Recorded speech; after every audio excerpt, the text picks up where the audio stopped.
What's up, big dog? He says, with Locke as the floor, we could do a lot worse.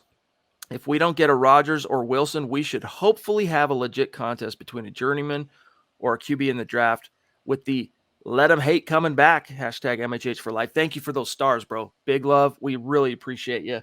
Seriously, Andrew. You the man, big dog. I would want Let Him Hate to come back so I can make that a thing again, Chad, not just a t-shirt.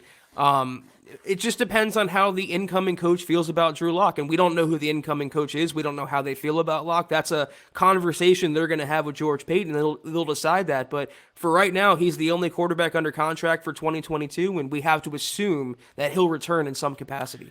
And that's what I was just going to say. But we do know it will be not just a topic of conversation, but it will be a big talking point. It'll be a big priority for George Payton to find out how each one of these candidates feels about Drew Lock and what would your plan be to get the most out of Drew Lock. Travis Tarbox in the hizzy. Thank you, buddy. He says, evening priests, and Broncos country, I'd like to have either Nathaniel Hackett or Kellen Moore. I realize I'm not choosing, but that's my vote. Totally understand that, my friend. Really, I do. But Kevin O'Connell, don't sleep on him either. Zach Taylor is the probably next most successful Sean McVay acolyte that's making some noise in the NFL. And you know what? Kevin O'Connell, he doesn't call plays per se. All right. So as I've said before, have a little bit of a guarded posture on any coordinator candidate who doesn't call plays for his respective team. But let me tell you what Nathaniel Hackett does do Kevin O'Connell does do for Sean McVay. And that is he's in charge of the game plan each and every week. Obviously, McVay has big input on that, but he's also juggling many responsibilities of being a head coach. And O'Connell, Zach, turns in the script for the first 15 plays. All right.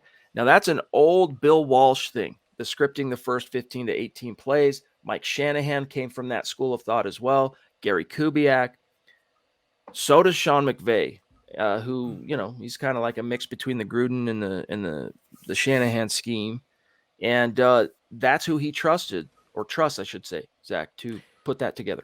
Yeah, but he has to realize that pretty much every candidate he lined up, or at least on offense, most of them aren't calling plays for their team. So I don't think it bothers him too much. He's looking for someone that, again, can lead a group, but also bring 21st century ideas and offensive creativity to the table. I want to make one point about Dan Quinn, though. I wrote the story earlier today for Heavy. Apparently, Jerry Jones and Stephen Jones, they love Dan Quinn and could get aggressive to retain him. So could mean a change in title maybe. It could mean more money. But that also could go for Kellen Moore. So any Broncos fans that wants a Cowboys coordinator, it might be trickier than just convincing him to sign on the dotted line.